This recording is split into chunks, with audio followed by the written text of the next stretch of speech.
Hola, ¿cómo están? Muy buenas noches, bienvenidas, bienvenidos al CNN Prime de este jueves.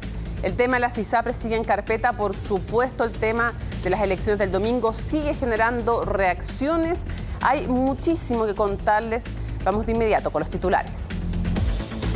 12 personas heridas y 3 en riesgo vital dejó una explosión en el Cerro 18 en la comuna de Lo Barnechea, aquí en la capital. Según reportó el municipio, 10 viviendas resultaron destruidas y otros inmuebles y vehículos quedaron con daños menores. Las causas del incidente aún siguen en investigación, aunque se presume que fue producto de una acumulación de gas. La Asociación de ISAPRES catalogó como un engaño el proyecto de ley corta presentado por el gobierno, afirmando que conduce por la fuerza a un monopolio estatal, dañando el acceso a la salud de todos los chilenos. Además, el presidente de la asociación aseguró que las devoluciones, que llegarían a más de 1.400 millones de dólares, son difíciles de cumplir. Nuevos ataques incendiarios se produjeron en la región de la Araucanía pese a la alerta roja decretada por el jefe de la defensa. Desconocidos dispararon a un tren y quemaron una camioneta en el sector de Pirima, en la comuna de Ercilla. Además, un camión fue calcinado por las llamas en Coyipulli. El subsecretario Manuel Monsalve confirmó que va a viajar la próxima semana a la zona tras esta seguidilla de atentados. Tensión en la frontera de Estados Unidos ante la llegada de migrantes que esperan la medianoche cuando venza el llamado Título 42. La normativa impulsada por Donald Trump permitía la expulsión inmediata de personas documentadas de forma muy expedita durante la pandemia. A partir de este viernes, los extranjeros podrían pedir asilo en el país norteamericano, pero Joe Biden anunció ya nuevas restricciones. Todo esto y mucho más, porque aquí comienza CNN Prime.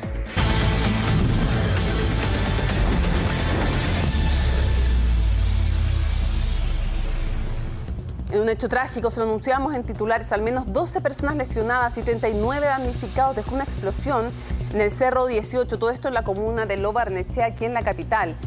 Este incidente se habría originado por una acumulación de gas al interior de una vivienda. Toda la información con Valentina Nieto.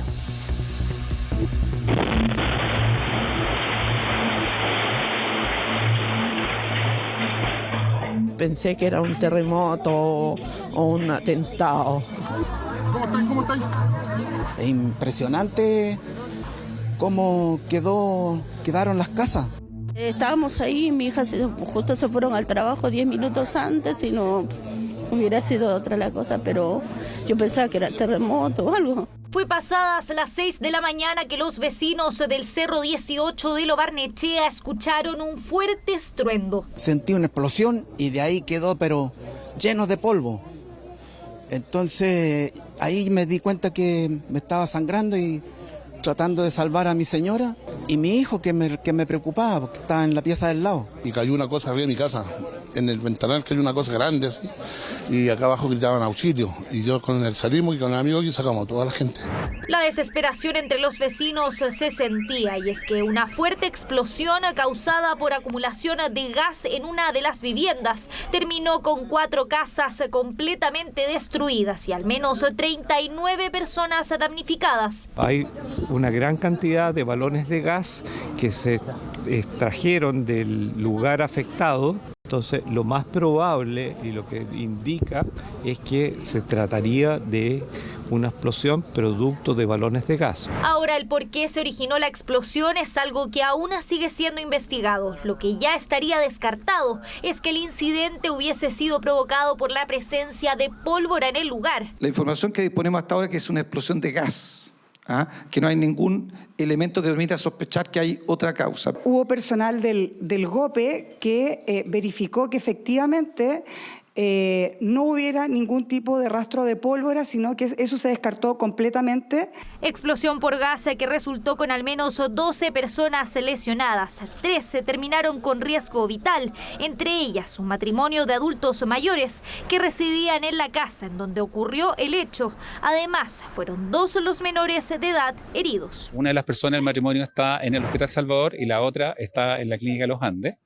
Y otra pariente, que es una pariente de ambos, digamos, que vive en el mismo domicilio, está en el Hospital Salvador y, insistimos, está en el Riesgo Vital. Es impactante lo que pasó, así que estamos muy conmovidos con todos son nuestros vecinos acá, todos nos conocemos y bueno, la fuerza para salir adelante.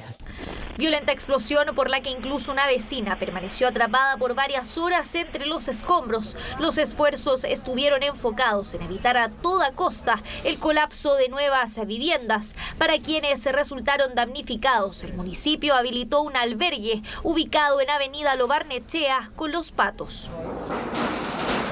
Tenemos que levantar, sacar los escombros, tenemos a disposición veterinarios para los distintos animales que están por ahí, ¿cierto?, dando vueltas. Y el catastro comienza ya formalmente ahora con las familias, identificando registro social de hogares. El municipio ya nos ha informado que va a dar una primera respuesta, va a generar arreglos y reparaciones menores.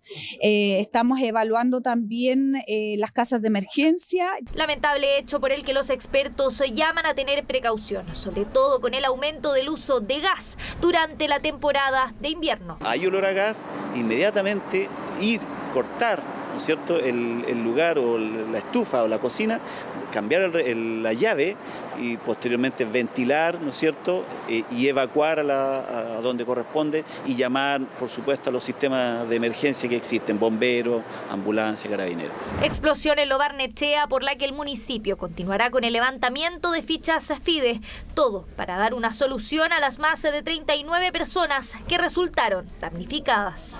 ¿Cómo estáis? Bueno, solo un 52% de la población objetiva se ha vacunado frente al virus de la influenza, una situación que preocupa a las autoridades debido a la alza significativa que presenta este y otros virus respiratorios de otoño e invierno. Carmen Eguía tiene el informe.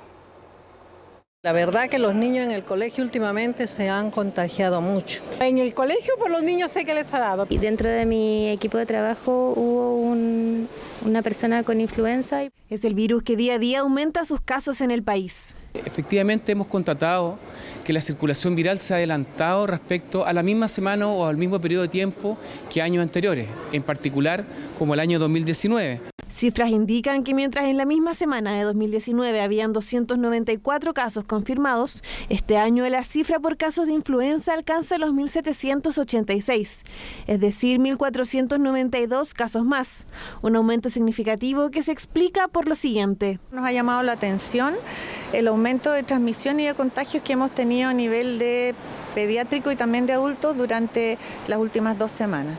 Tenemos una masa de niños que está más vulnerable porque no tuvieron contacto con el virus influenza durante 2-3 años y que ahora, reincorporándose a sus actividades habituales y con una etapa de vacunación que está en pleno proceso, ha significado que se produzca este brote, efectivamente, o este aumento en los casos en las últimas 2 semanas.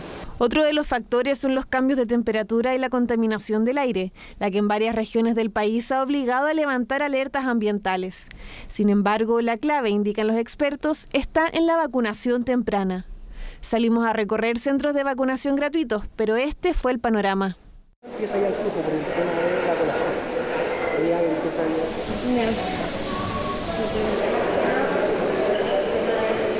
¿Estás vacunado contra la influenza? Yo no, aún no. No. ¿Por qué no te has vacunado? Porque siento que el cuerpo también tiene que saber hacer inmunidad. Sí, me la coloqué en abril, en marzo, por ahí. ¿Por qué no se ha vacunado? La verdad que hace años que no me vacuno. ¿Usted se vacunó contra la influenza? Sí, efectivamente. ¿Por qué decidió ponerse la vacuna? Porque la pego todos los años. Todos los años siempre he sido responsable en esa tarea. Queremos reiterar este llamado a vacunarnos. Tenemos todo el invierno por delante, estamos en otoño y estamos a tiempo para poder protegernos. A la fecha y según cifras de la Seremi de Salud de la región metropolitana, solo el 52% de la población objetiva, es decir, personas mayores con enfermedades crónicas, embarazadas y niños menores de 5 años, se han vacunado.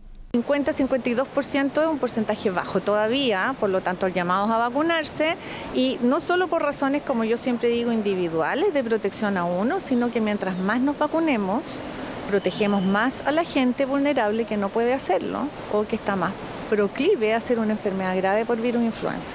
vamos a ver que van a subir varios virus, los virus incisional respiratorio principalmente en los niños, y vamos a ver aumentar probablemente influenza también en los adultos. Así que junio y julio yo creo que van a ser nuestro pic de influenza. Un dato alentador es que este lunes no se registraron muertes a causa del COVID-19 en nuestro país. Un virus que sigue presente y que mantiene 35 personas hospitalizadas en unidades de cuidados intensivos, de los que 24 están conectados a ventilación mecánica invasiva. En la región metropolitana hay más de 200 puntos de vacunación gratuita en centros de atención primaria y privados. Y a lo largo del país se puede buscar el centro más cercano a través de la página mevacuno.cl.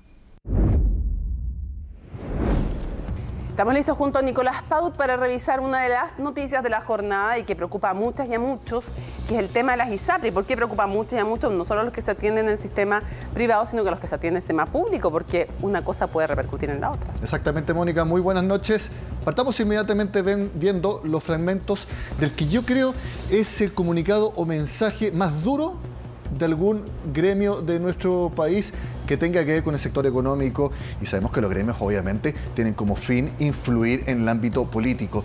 Lo hizo la Asociación de ISAPRES. Que no había hablado ayer. No había hablado, exactamente. Y hablaron y soltaron una pequeña bomba comunicacional.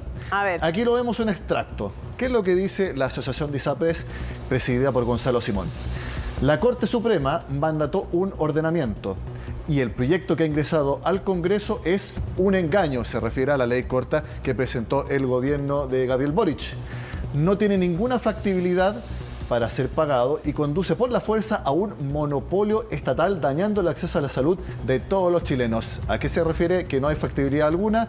A la idea de que las ISAPRES tienen que pagar en torno a 1.470 millones de dólares para devolver cobros en exceso de acuerdo a lo dictaminado por la Corte Suprema. Ahora, a eso se refieren con que no hay factibilidad alguna. No, y lo dicen explícitamente en todos los puntos, lo dicen. Veamos a ver el otro punto. Vamos. Porque realmente a nosotros nos sorprendió cuando vimos el tono de este comunicado. Se prometen rebajas de precio, tiene que ver con la adecuación de la tabla de factores. Claro, pues dice que van a bajar en promedio como 50.000 pesos los planes. Exacto. Y devoluciones falaces, aquí es lo que estábamos hablando, que jamás llegarían a concretarse. De hecho, hay algunos cálculos que dicen que se devolvería desde 300 pesos o incluso a un extremo de hasta 60 millones que se devolvería, me imagino, con un solo caso. Bueno, su mera aplicación hace imposible cumplir con los contratos, dejando casi 3 millones de personas en la indefensión. Esto es lo que dice la Asociación de ISAPRES. Y la iniciativa, según ellos, disfraza un cierre por Secretaría del Sistema ISAPRES y el traslado obligado de las personas a FONASA, que no da abasto para atenderlas. Realmente todavía Esto se llama tirar el mantel. Tono. ¿Ah? Esto se llama tirar el mantel. Absolutamente. Comunicacionalmente hablando. Si ya... O sea, el tema del fallo de la Corte Suprema está hace 6 meses. Si ya hace meses que la relación entre el gobierno y las ISAPRES estaba tirante, por no decir absolutamente rota, con esto ya están en trincheras totalmente opuestas y es una... Ya, no quiero decir guerra comunicacional, pero es un conflicto totalmente desatado. Sí. Ya se ve bastante difícil verlos reunidos nuevamente luego del comunicado de este calibre. Mónica. Ahora, podría, creo yo, haber una salida. Y es que definieran que su conflicto mayor es con la superintendencia para habilitarse una vía de conversación con la ministra de Salud, que, digo, más allá de que es con los dos, porque ya básicamente se unió en una línea al gobierno. Sabíamos que habían diferencias entre la superintendencia y la ministra de Salud, pero el tema es que se llegó a nombrar de nuevo los 1.400 millones de pesos, porque el proyecto de ley no va con los 1.400, no va con una cifra. Perdón, de dólares. Fuera de pesos estarían felices. No hay ningún problema. No, claro. No habría ningún problema. 1.400 millones de dólares. Entonces, el proyecto venía sin... Después la superintendencia dijo, efectivamente, porque tenía que decirlo, este es el cálculo aproximado, y aunque la forma de devolución se le entrega como posibilidad que la determinen las ISAPRES, que igual tiene que ser revisado después por la autoridad, que si la rechaza finalmente pueden ellos decirles cómo devolver. A pesar de que esa parte les podría haber gustado, dicen que no tienen posibilidad de devolver esta cantidad de dinero. Exactamente. Y eso es lo que cuenta Belén Vázquez en el siguiente informe. Pasó poco más de un día desde que se ingresó el proyecto de ley corta de ISAPRES para que éstas respondieran, y lo hicieron duramente. Dicen que la iniciativa es un engaño y no tiene viabilidad técnica, es decir, no podrán pagar los casi 1.500 millones de dólares que según la Superintendencia de Salud es lo que adeudan. Prometen rebajas de precio y devoluciones absurdas que jamás llegarían a concretarse, pues su mera aplicación hace imposible cumplir con las coberturas, dejando a casi 3 millones de personas en la indefensión. Las compañías recibieron como un balde de agua fría la iniciativa que habilita a la Superintendencia para implementar la tabla única de factores, pero que delega a las instituciones de salud el diseño del plan de pago de los cobros en exceso. Acusan que el proyecto del gobierno denota indolencia absoluta con los pacientes y que además disfraza un cierre por secretaría del sistema de ISAPRES, aun cuando ese punto ha sido desmentido tajantemente en La Moneda. Por lo mismo piden al Congreso evitar lo que, según sus palabras, sería un desmantelamiento del sistema privado de salud. De alguna manera estoy presumiendo cierta buena fe en que, a diferencia de lo que muchos creen, el gobierno está pensando en destruir el sistema. Está pretendiendo que durante estos años, antes que se empiece a pagar ese stock, el sistema logre cierto equilibrio financiero que le permita después pagarlo. Lo que el gobierno defiende es que, en este caso, hay un fallo judicial del máximo tribunal del país que se debe cumplir. No pueden, por acción u omisión, impedir que ello suceda y por lo mismo se han creado fórmulas que, según su criterio, permiten el pago de la deuda de las ISAPRES y la viabilidad financiera del sistema. No nos parece que exista una alternativa distinta. Creo que sería muy complejo que el Ejecutivo estuviera proponiendo algo que llevara al incumplimiento de un fallo de otro poder del Estado. Los fallos de la justicia en materia económica o en otras materias son ciegos respecto de las consecuencias ulteriores que estos tienen. Cuando haya una colusión de los pollos, cuando haya una colusión de los supermercados, que van a hacer una reforma constitucional para que no paguen. La deuda es mayor a 1.400 millones de dólares y según cálculos de las ISAPRES equivale a 100 años de utilidades que en el escenario actual no podrían pagar. ¿Constituye desacato ante el fallo de la Corte Suprema? Eso es algo que van a tener que ellos dar cuenta con la Corte Suprema, porque el emplazamiento de lo que ellos dicen es que aquí hay un engaño a propósito, digamos, de los dineros que tienen que restituir. Si hubiese indolencia, ¿ya?, no se habría presentado el proyecto de ley. Las ISAPRES aseguran que con el proyecto se busca un traspaso obligado de los pacientes a FONASA sin que esté de abasto y forzando un monopolio estatal. Pero incluso sin ley vigente, el fondo ha recibido un traspaso de miles de pacientes provenientes del seguro privado. Solo en lo que va de año se han incorporado 214.000 personas, de las que 110.000 pertenecían a una ISAPRE, y en total FONASA proyecta que 2023 termine con cerca de 600.000 afiliados nuevos provenientes de una aseguradora. Y ante las críticas por eventualmente no dar abasto, su director es claro. Las personas cuando vienen a FONASA y utilizan la modalidad de libre elección, prácticamente permanecen utilizando los prestadores que usaban cuando estaban en ISAPRE. Lo que pasa es que ahora en una administración distinta.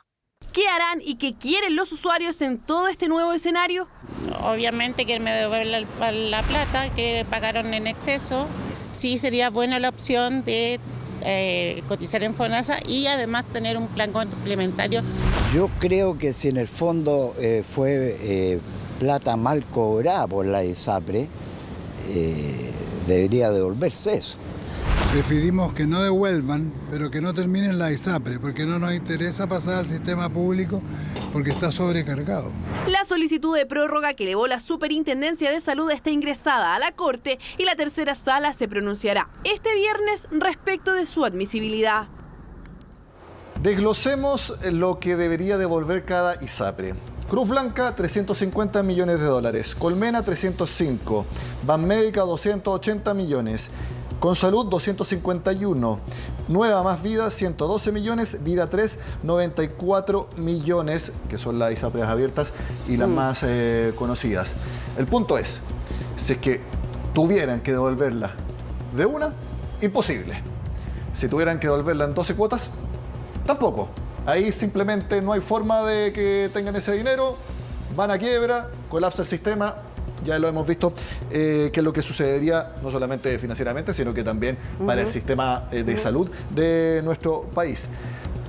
Hoy en Noticia, este jueves, Matilde Burgos entrevistó al superintendente de salud. Víctor Torres. Exactamente. Y él dio una señal que podría abrir una ventana para encontrar una salida financiera, porque veíamos también al ministro de Hacienda que dijo que este proyecto da viabilidad financiera para el pago de esta deuda. Veamos qué fue lo que dijo Víctor Torres acá en CNN Chile. Respecto de los plazos, la superintendencia no tiene atribuciones para poder establecer plazos que puedan ser factibles con un eventual cumplimiento producto de la magnitud de este pasivo o de la deuda que se genera.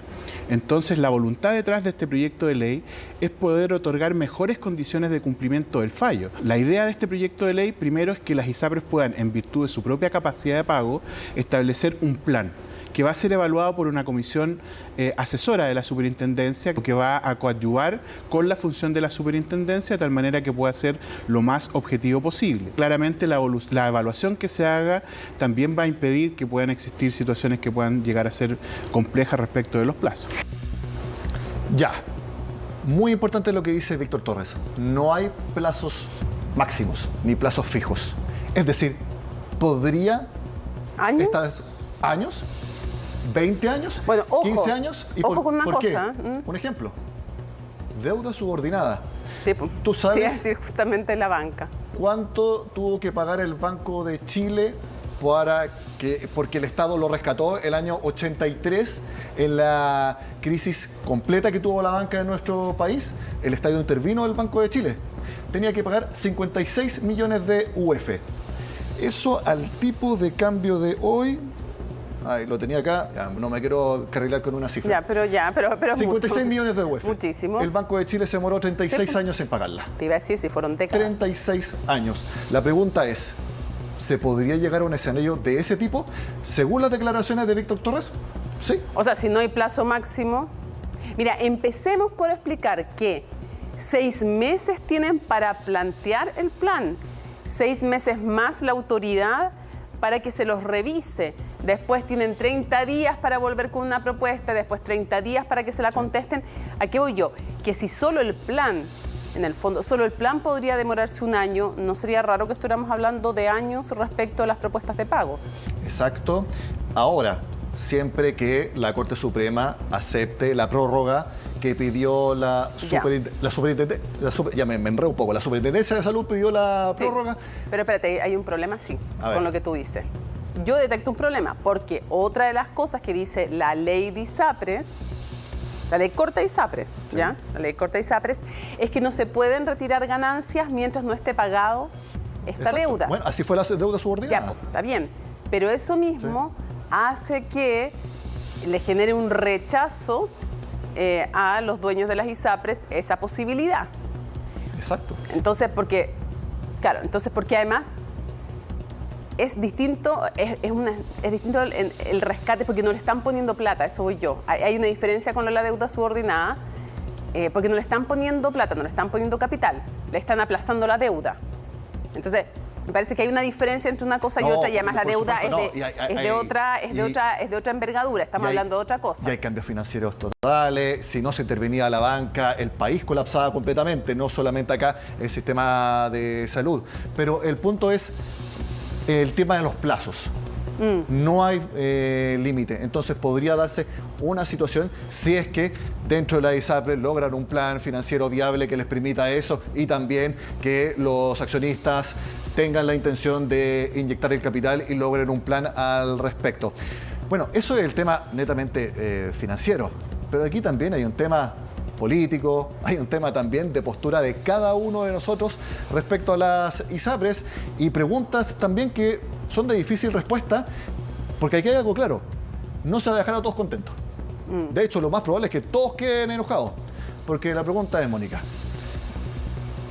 ¿deben devolver las ISAPRES lo que cobraron de más? La pregunta es, claro, por supuesto, bueno, es algo lógico. Es que tampoco esto es que, Nicolás, además que en esa respuesta hay un tema judicial, aquí hay un fallo. Claro. Entonces, no es que tampoco ni el gobierno, ni las ISAPRES, ni el Parlamento puedan decidir en el fondo, a menos que el Parlamento legislara, efectivamente, no sé, alguna forma de legislación que hablar de una condonación, no sé, pero a lo que yo voy es que de por sí, en el fondo, el gobierno no tiene como decirles no cumplan con el fallo, porque hay un fallo judicial.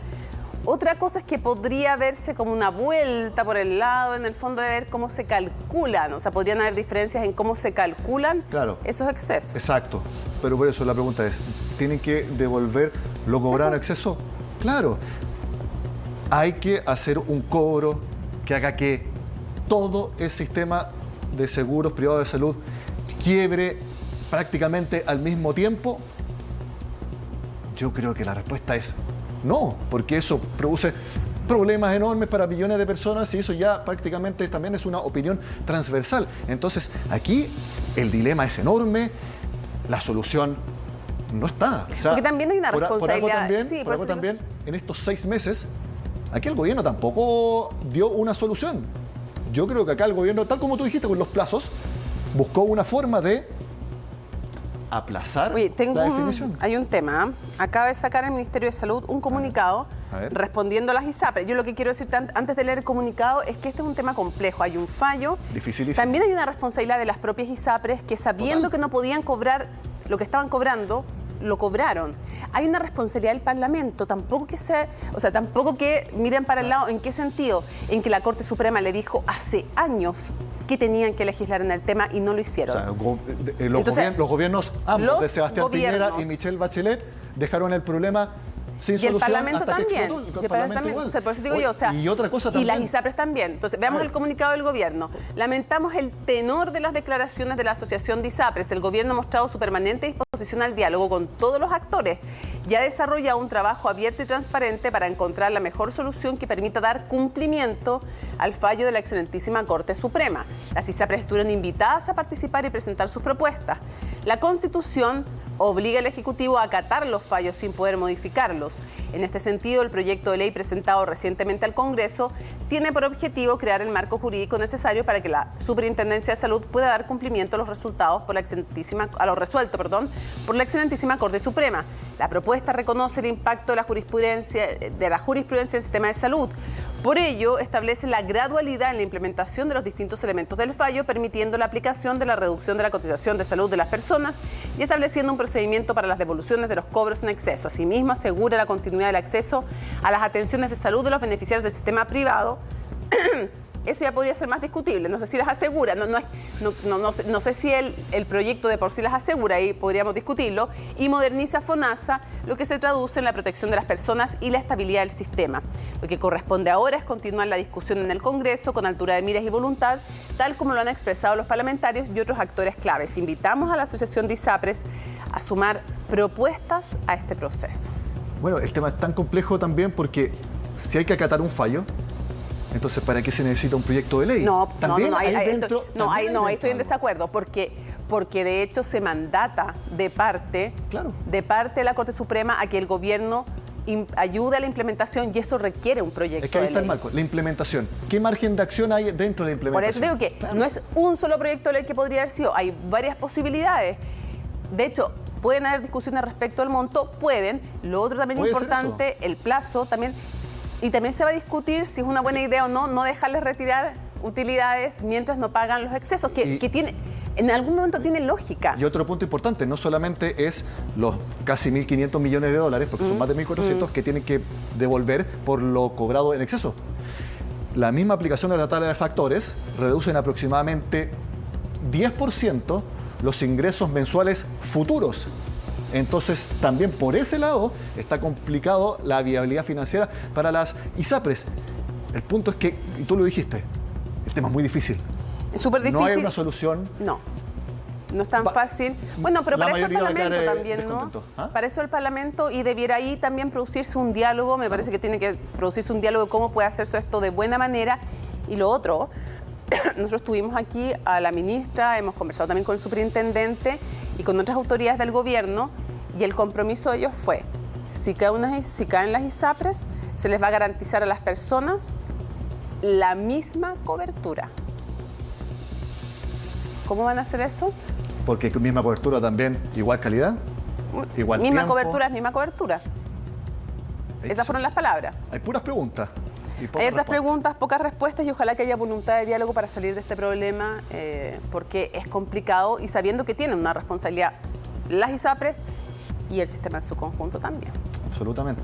Ya pues, Nicolás, muchas gracias. Buenas noches. Oye, pero seguimos con noticias que te invito a ver a ti y a quienes nos acompañan, porque hay nuevos ataques que se han producido lamentablemente en la Araucanía. Han sido jornadas extremadamente violentas.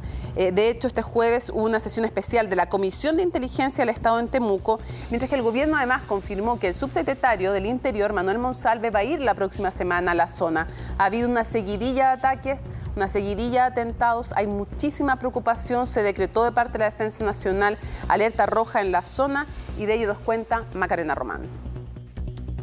De definición de riesgo es una alerta roja. No alcanzaron a pasar más de 24 horas de esta decisión para que se registraran nuevos ataques en la Araucanía. Buenos días, vecinos de Coyipulli. Nos encontramos en la ruta 5, kilómetro 574 al sur de la comuna de Coyipulli, a 1 kilómetro. Así amaneció la ruta 5 Sur, a la altura del puente Valleco. Un ataque en contra de un camión de la empresa Frontera que provocó gran congestión y el despliegue de bomberos, carabineros y del ejército.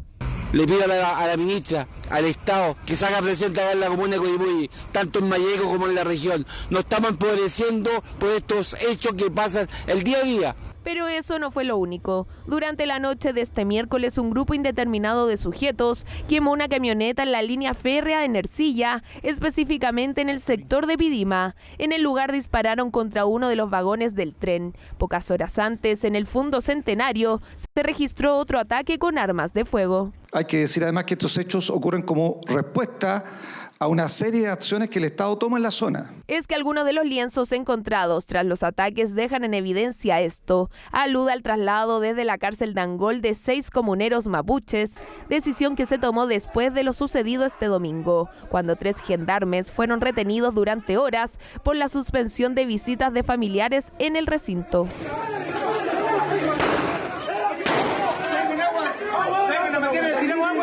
Pese a los ataques, desde el gobierno se cierran a una posible evaluación de los traslados de los detenidos. Corresponde a una medida de seguridad y respecto a la cual Gendarmería la adoptó y está dentro del protocolo y de las reglas. No existe ninguna evaluación adicional por parte del gobierno a una medida de esas características por la gravedad que revistieron los hechos el día domingo. Ataques que han movilizado al Ejecutivo, pero también al Poder Legislativo. Este jueves se realizó una sesión especial de la Comisión de Control del Sistema de Inteligencia del Estado, en Temuco. En el lugar expuso el jefe de la Defensa Nacional sobre los trabajos que se están llevando a cabo en la Araucanía. Creo que fue valioso para todos nosotros el enterarnos de algunos pormenores de cómo están funcionando, de cómo están trabajando. El general habló, sí, que hay crimen organizado, hay delincuencia.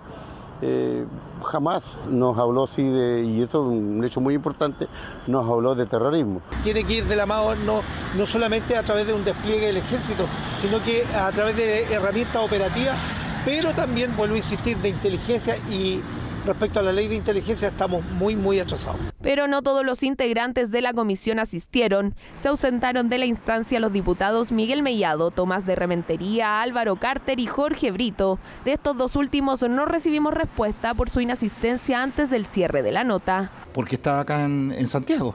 ¿Pero y no era más importante la reunión? No, yo creo que aquí en Santiago podemos hacer más con unas reuniones con ministros que lo que se puede hacer con el jefe de la defensa allá.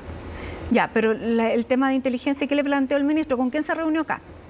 No puedo comentarte las reuniones, pero ni tampoco lo que tratamos, porque es un tema, digamos, que atañe también al jefe de la defensa. Por razones de índole personal no puede participar en la comisión de inteligencia que desarrolló en la región de la Araucanía, pero me parece bastante positivo que la comisión pueda trasladarse a lugares a cumplir sus funciones. Nuevos hechos de violencia en la macrozona sur que obligan a las autoridades a estudiar medidas. De hecho, el subsecretario Manuel Monsalve confirmó que la próxima semana visitará la Araucanía.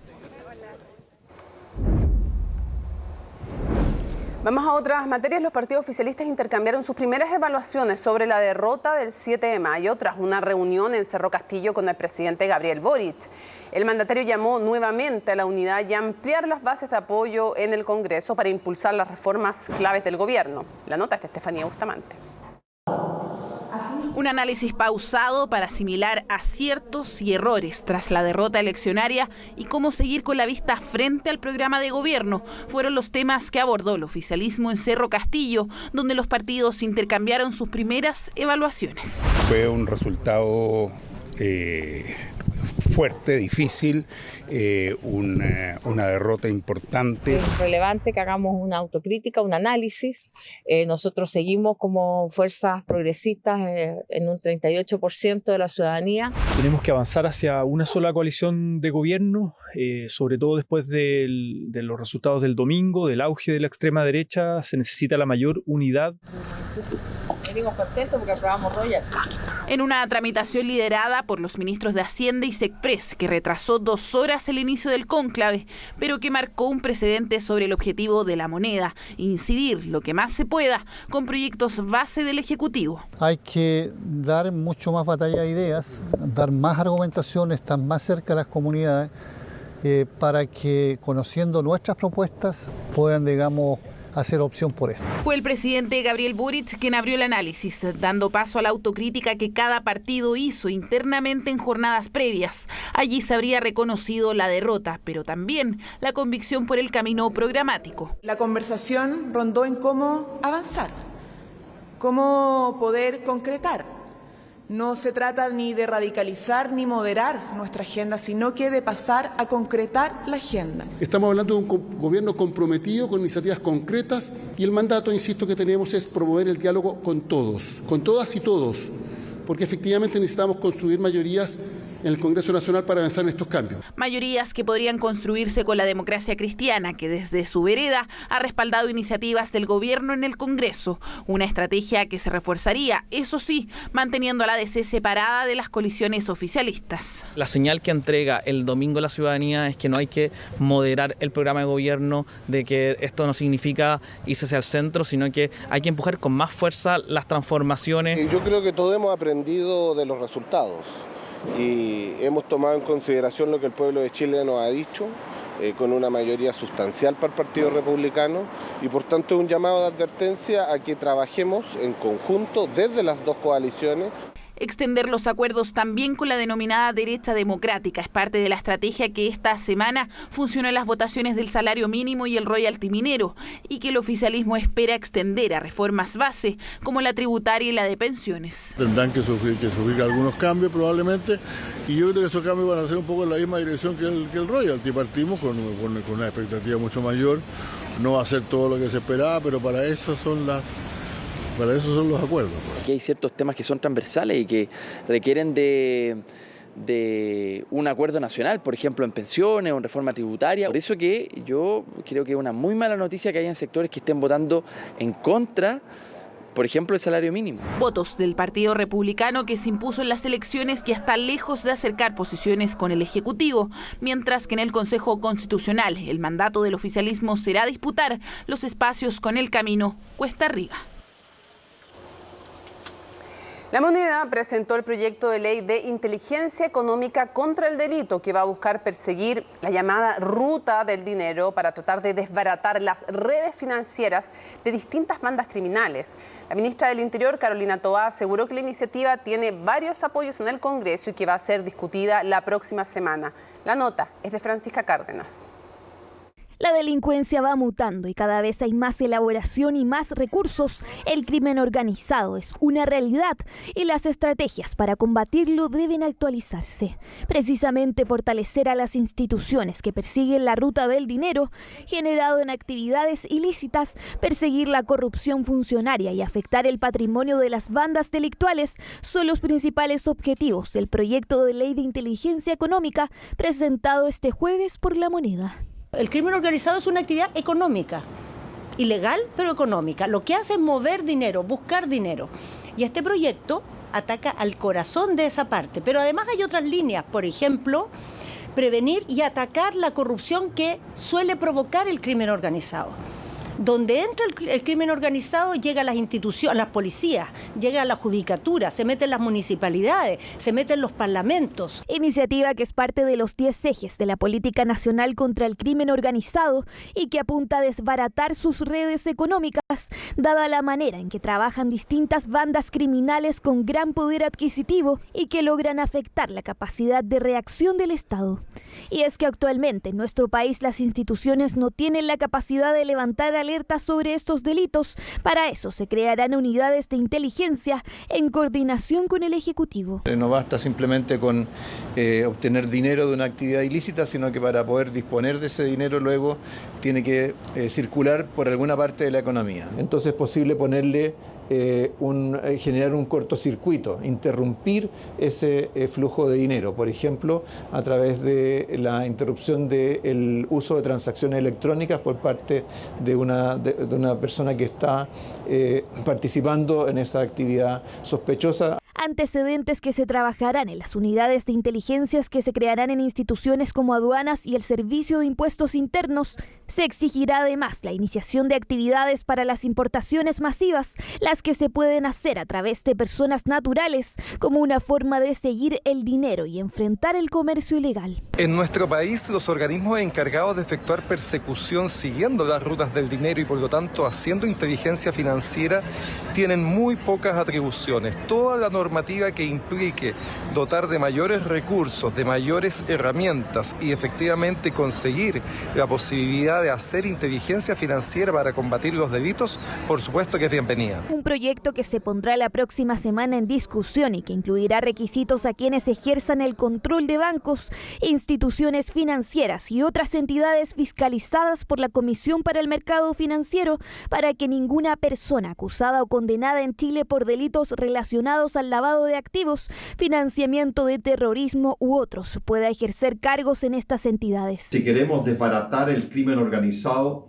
es fundamental seguir la ruta del dinero. La institucionalidad financiera en nuestro país está dotada de herramientas insuficientes para poder abordar esta situación. La forma de hacer delitos ya cambia. La importación de bienes o la compra de algunas otras cosas tiene que tener su sintonía con esta inteligencia en el área económica. Pero creo que la información no tiene que fluir a la ANI, porque la ANI también tiene que ser reformada, sino que tiene que subir a otro organismo. Eso es lo que vamos a ver a través de la tramitación que hagamos de esta ley. Una iniciativa que pretende principalmente perseguir el crimen organizado y la corrupción funcionaria, evitando así que los narcotraficantes logren entrar a las instituciones estatales.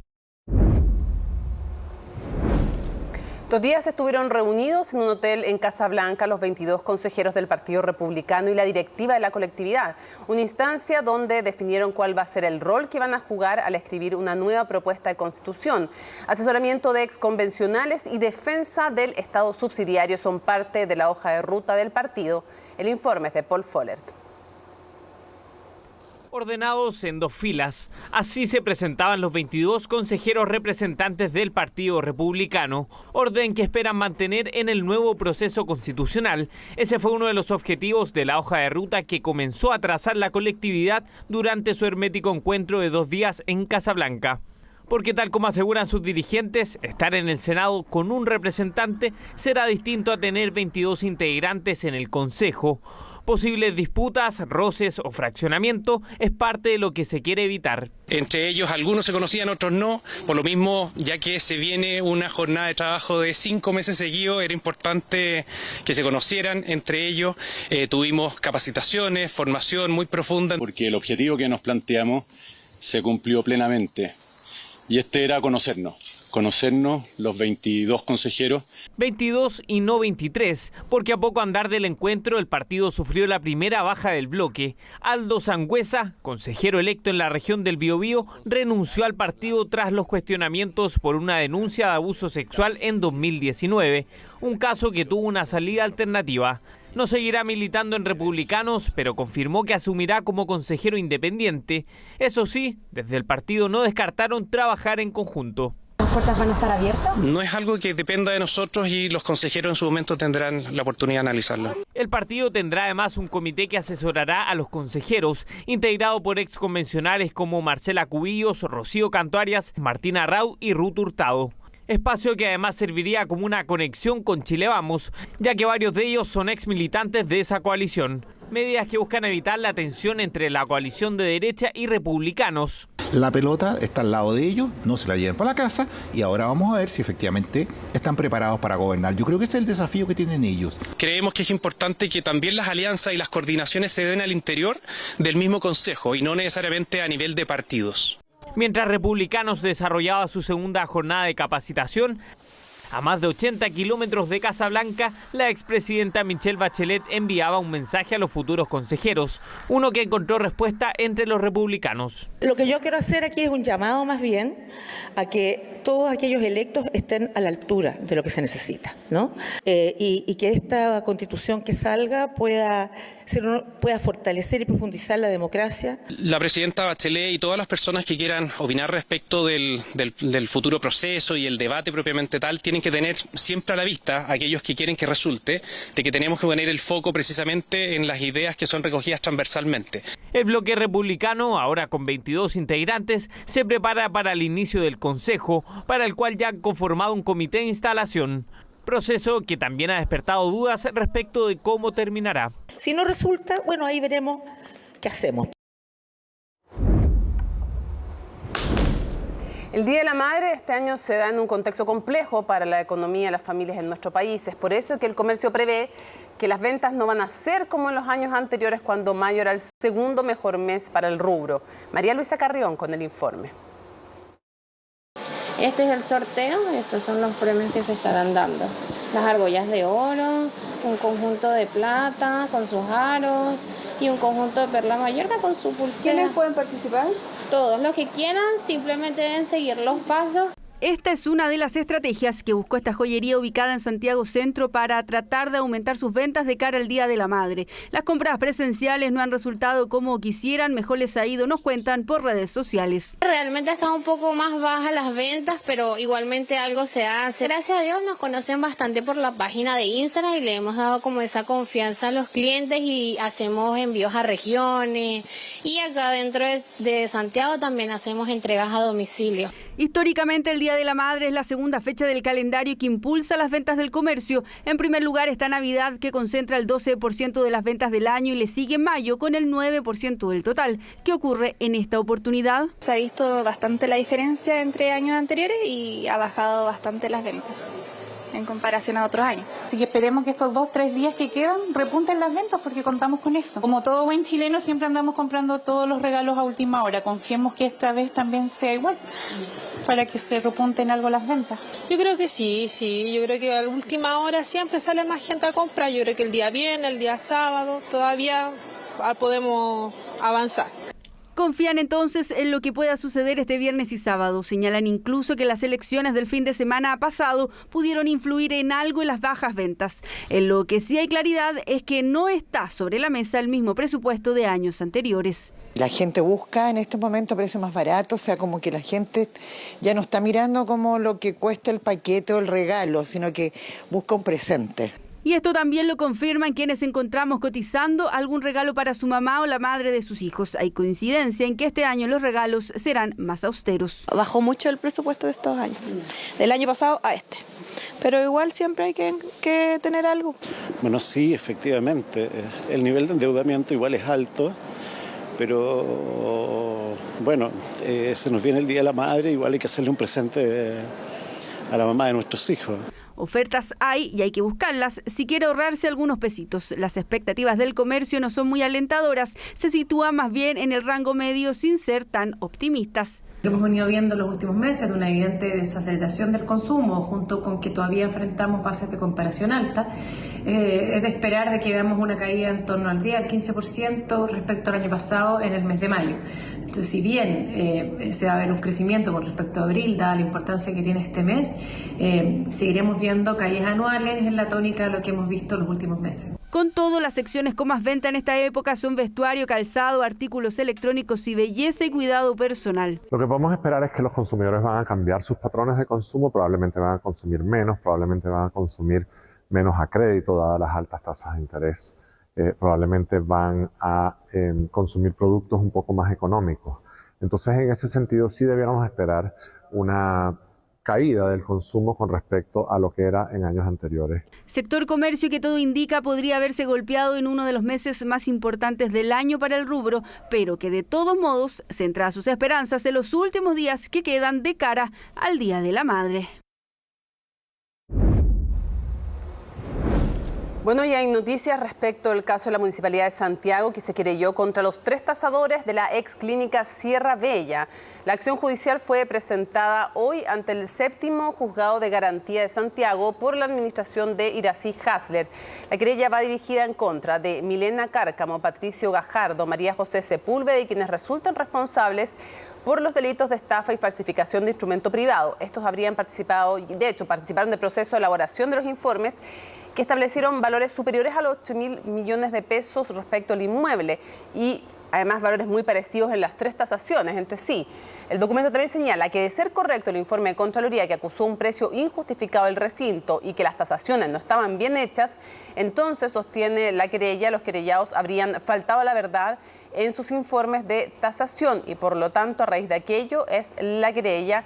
No hay declaraciones aún de la alcaldesa, solo tenemos para entregarles a ustedes la información respecto de la presentación de esta querella de la municipalidad que había sido anunciada, no se presentaba todavía, fue presentada finalmente en contra de los 3 tasadores. Recordemos que este inmueble fue comprado por quien se lo vende a Iracy Hasler, no a ella, sino que a la Municipalidad de Santiago, en aproximadamente 2.200 millones de pesos.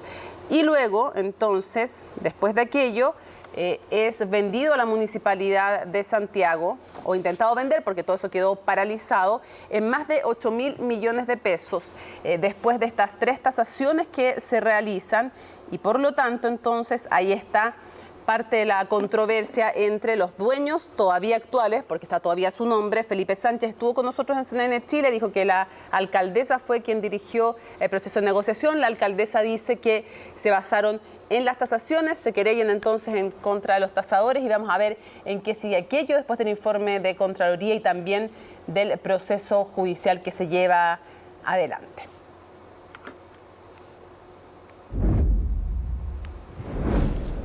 Bueno, luego de 3 años, este sábado se retoma la tradicional procesión del Cristo de Mayo en Santiago.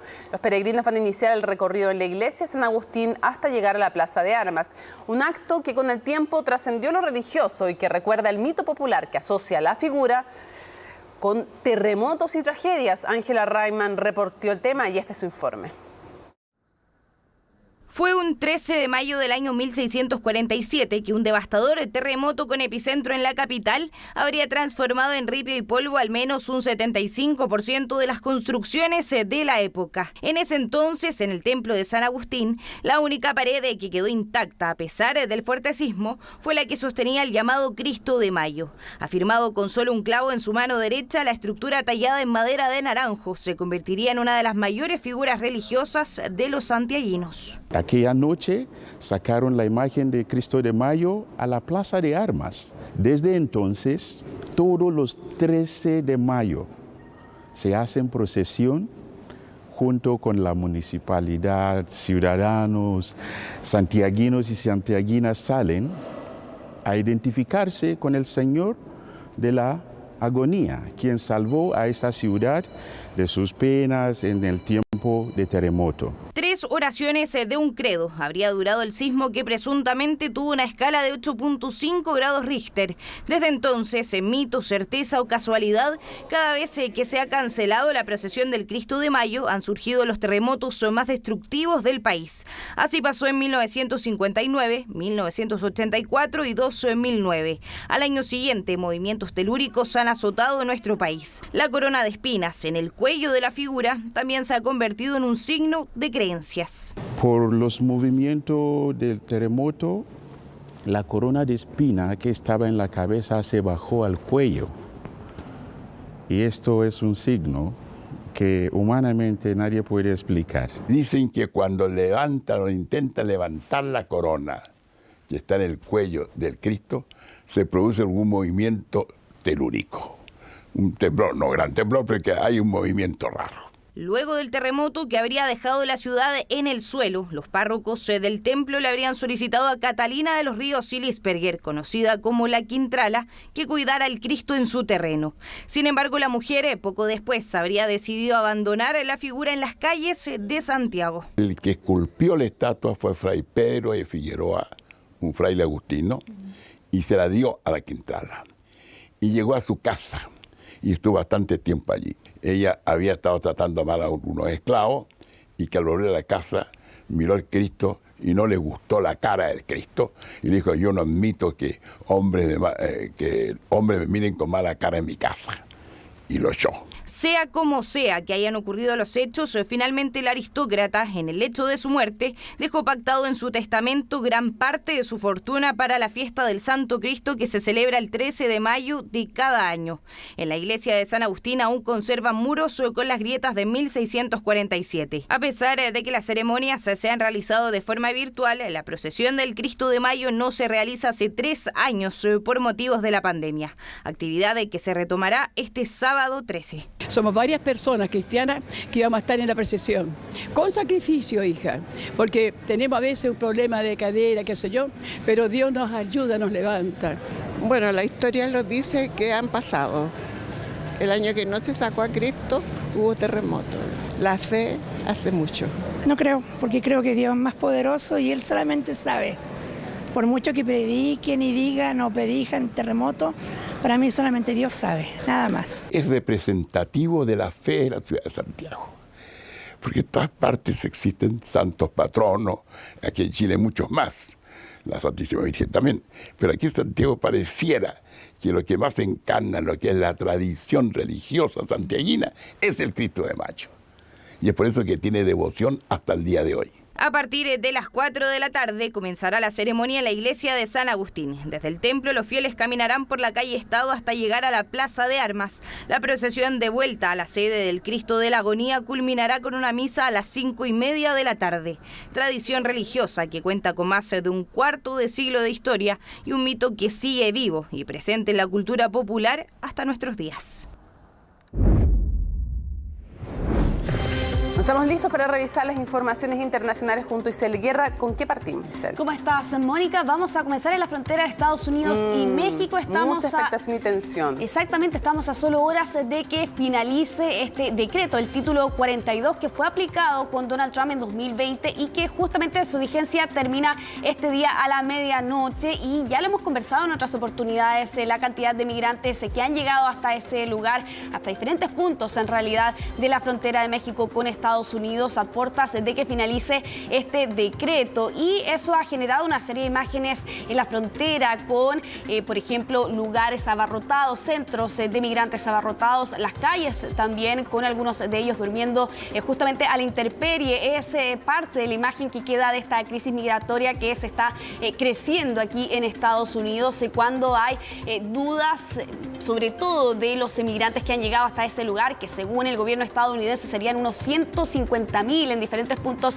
de la frontera. Tienen más dudas que respuestas sobre lo que les va a deparar a ellos más bien desde el día de mañana a la medianoche de este día jueves. Lo cierto es que además aquí todo parece indicar, y ya es prácticamente un hecho, que comienza en vigor más bien el título 8, que sería incluso más restrictivo. Aquí durante esta jornada, incluso desde la Casa Blanca hacían el llamado, Mónica, a los migrantes a que no gastaran todos sus ahorros de la vida para llegar hasta allí, porque básicamente esos ahorros se los pagan a contrabandistas para que los ayuden a cruzar exactamente el Río Grande. Te invito, Mónica, que pasemos a revisar todo el informe que preparó Gabriel Palma, dando cuenta de todos los detalles en medio de esta creciente tensión que se está registrando en la zona.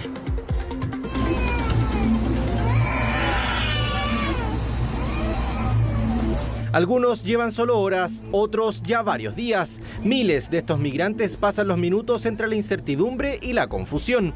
No saben qué les deparará en las próximas horas, y es que el futuro es incierto para todos ellos, porque a la medianoche de este jueves se pondrá fin al título 42. Y engañan a uno diciéndole que lo van a llevar para un albergue para darle los papeles, y lo traen aquí a la frontera y se lo entregan a la inmigración mexicana. Las autoridades estadounidenses calculan que serían unos 150.000 los extranjeros de diferentes nacionalidades los que están repartidos por toda la frontera que separa a Estados Unidos de México. A la espera, buscan ingresar al país norteamericano con la expectativa de no quedar afuera. La política instaurada por el entonces presidente Donald Trump en plena pandemia buscaba agilizar las deportaciones bajo el argumento del riesgo sanitario. Desde hace 2 semanas, poco a poco, miles de migrantes comenzaron a llegar bajo las dudas sobre si el fin significaba significaría que las fronteras se abrirían al libre paso o no. No, yo de ese título, si no, dicen muchas cosas pues que nos van a ayudar, que nos van a colaborar, otros dicen que lo van a suspender. Estamos ahí, no sabemos qué irá a pasar. Ojalá sea más fácil para el migrante porque en el momento está muy difícil. En un intento por controlar la nueva ola migratoria, este jueves el secretario de Seguridad Nacional de la Casa Blanca insistía en que el fin de la medida no significaba que se relajarían las restricciones, sino todo lo contrario. Quiero ser muy claro, nuestras fronteras no están abiertas. Somos conscientes de los desafíos que probablemente enfrentaremos en los próximos días y semanas y estamos listos para enfrentarlos.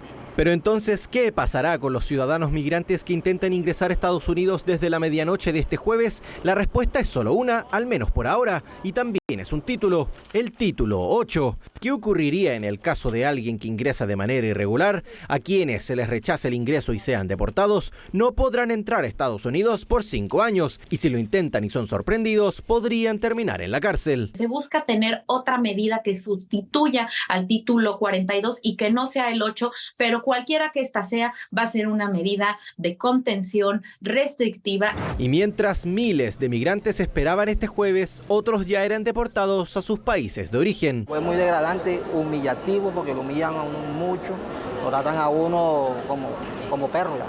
Hay otros esfuerzos que está intentando impulsar el gobierno de Biden, como un formulario online que ha sido objeto de críticas. Se suma también la creación de centros migratorios en algunos países de nuestra región. Quien es responsable de estas crisis migratorias son los Estados Unidos, ¿no? Que ha tenido políticas históricamente contradictorias, incentivando la migración, incluso muchas veces irregular.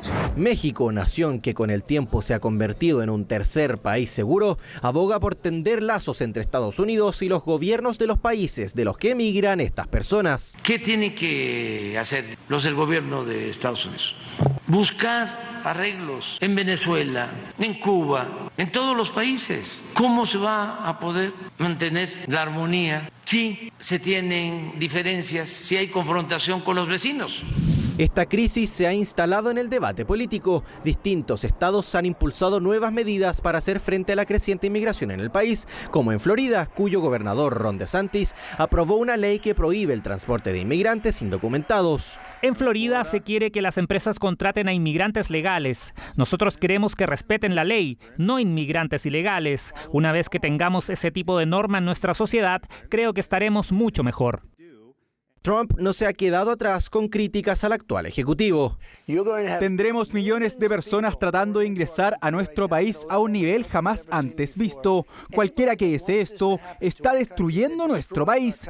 No los queremos en nuestro país, menos si vienen enfermos y con enfermedades infecciosas. Ya tenemos suficientes problemas.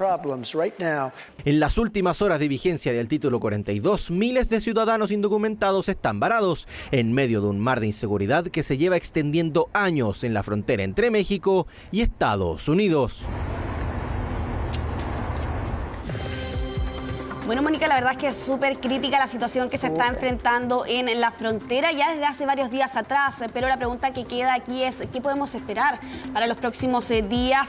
Porque lo veían también en el informe de Gabriel Palma, algunos de ellos han sido ya deportados como parte de la política migratoria de Estados Unidos, pero claro, al menos en lo pronto debería comenzar a regir el título 8, que es aún más restrictivo, sobre todo para quienes intentan ingresar a Estados Unidos, pueden ser incluso inhabilitados de ingresar a ese país por 5 años. Incluso se puede enfrentar a la justicia. Sí, y no es que por haber un gobierno demócrata no se los va a deportar. De hecho, en comparación, Barack Obama deportó más gente que otros presidentes republicanos y por lo tanto van a deportarlos igual y además en un año electoral, lo cual hace más complicado el tema todavía.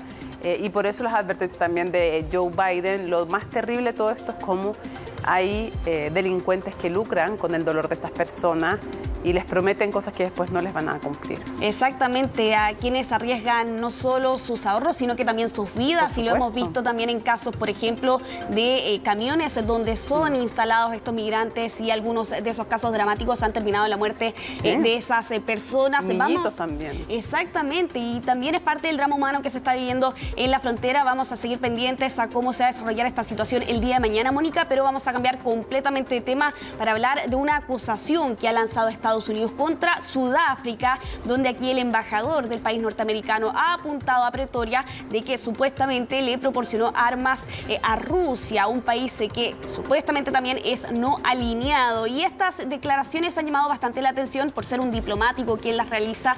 De hecho, fue durante esta jornada que dio una conferencia de prensa el embajador de Estados Unidos en Sudáfrica, donde apuntaba a la entrega de armamentos que, según información de inteligencia de Estados Unidos, esta entrega se habría concretado a inicios del mes de diciembre del año pasado. Y aquí en concreto apuntan a un barco, a un carguero ruso que está sancionado por Estados Unidos, al Lady R, donde, según señala la información de inteligencia, atracó en la base naval Simonstown, esto en Ciudad del Cabo, y ya esa situación había generado dudas en su momento, porque si es un barco carguero, muy probablemente tenía que atracar en un puerto civil, no en la base naval de Ciudad del Cabo. Y según lo que señala aquí el embajador estadounidense, el país está muy seguro de que este carguero ingresó armas y municiones destinadas a Moscú. Y aquí en esa misma línea también el embajador de Estados Unidos en Sudáfrica señalaba que armar a Rusia en medio de este conflicto es sumamente grave.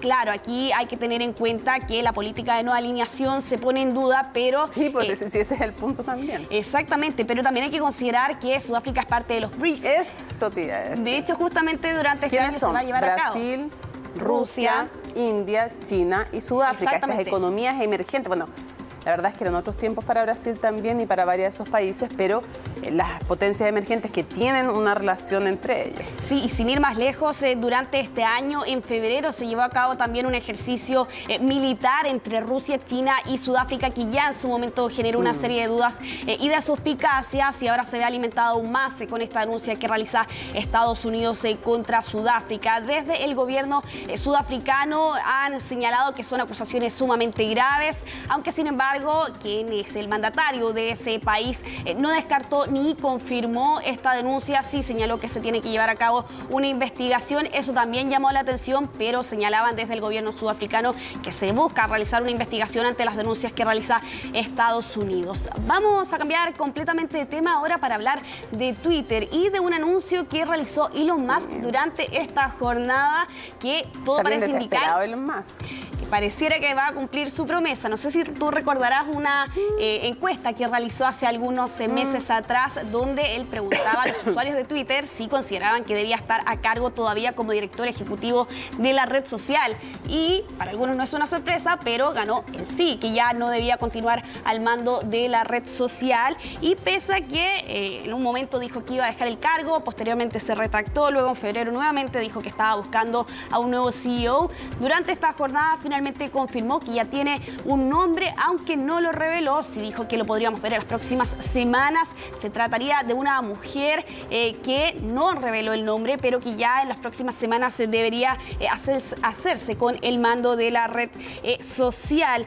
Lo cierto es que ha sido un reinado, lo podrían calificar algunos un poco caótico, el de Elon Musk a cargo de Twitter, sobre todo considerando el precio que pagó por la red social, 44.000 millones de dólares, y ese es justamente el objetivo que tendría aquí la nueva CEO, recuperar ese dinero. Es que le ha ido bastante mal. Bueno, es que también cuando se mete a intervenir como contradiciendo lo que era además supuestamente el espíritu de Twitter. Varias polémicas hay, por ejemplo, el ticket, el Twitter Blue de $8 mensuales. Finalmente se comenzó a aplicar, pero eso también generó una serie de reacciones. Por ejemplo, los avisadores que comenzaron a irse también de la red social en respuesta. También readmitir a algunos usuarios que estaban bloqueados. Sin ir más lejos, Donald Trump. Pues bien, veremos en 6 semanas cuál es el nombre, si es que no lo dice antes y si es que eso le ayuda a la red social a recuperar algunos de estos fondos, la inversión gigantesca que hizo aquí Elon Musk con Twitter. Vamos a finalizar esta revisión internacional en Suiza. ¿Por qué? Porque hay un pueblo de 124 habitantes que recibió una orden de evacuación permanente, esto debido al inminente riesgo de derrumbe. 2 millones de metros cúbicos de roca podrían caer eventualmente prácticamente de aquí a algunos días, incluso señalan aquí las autoridades. Estamos hablando de la localidad de Brienz, esta pequeña localidad de poco más de 100 habitantes, quienes ya recibieron esta orden de evacuación y tienen hasta mañana para sacar absolutamente todas sus cosas. Ya no pueden volver a vivir allí debido a este riesgo inminente de derrumbe. Algunos señalaban que no es una sorpresa porque esta localidad es considerado desde hace ya un tiempo un riesgo geológico, esto debido a que el terreno se está hundiendo, y pese a que se realizaron una serie de esfuerzos, ya aquí señalan las autoridades, no hay nada que hacer y se cree, como ya te lo mencionaba, que en los próximos días incluso podrían caer estas 12 millones de metros cúbicos de roca. Está ahí como que a punto. Qué lindo el lugar. Sí.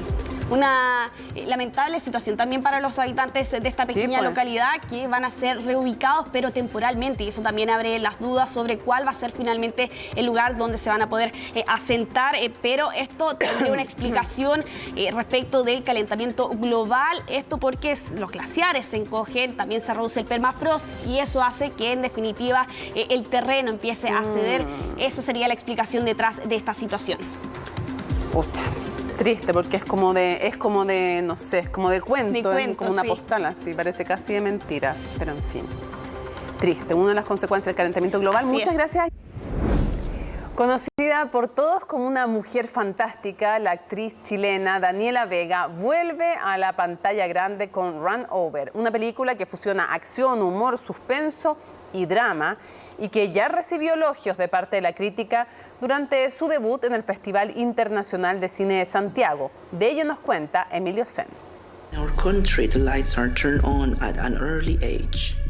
If you don't wake up on your own, they'll kick you out. Pasaron 5 años para volver a verla en la pantalla grande, y su regreso no es nada parecido a lo que hemos visto de ella. Daniela Vega protagoniza Run Over, el debut cinematográfico de los hombres de teatro Vishnu y Gopal Ibarra Roa.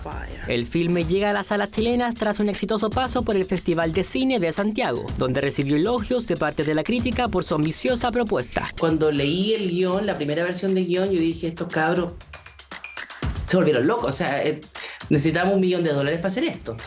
Y entonces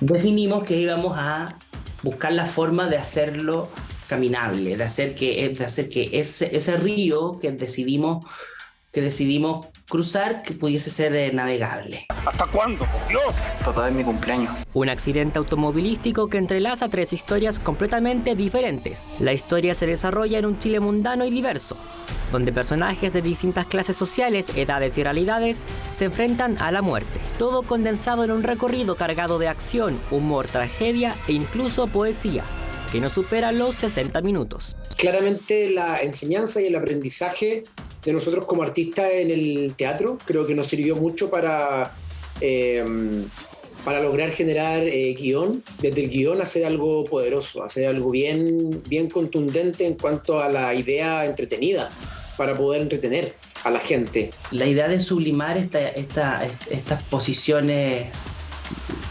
enfrentadas a la muerte desde distintos puntos de vista nos dio la posibilidad de reírnos también de ella, ¿no?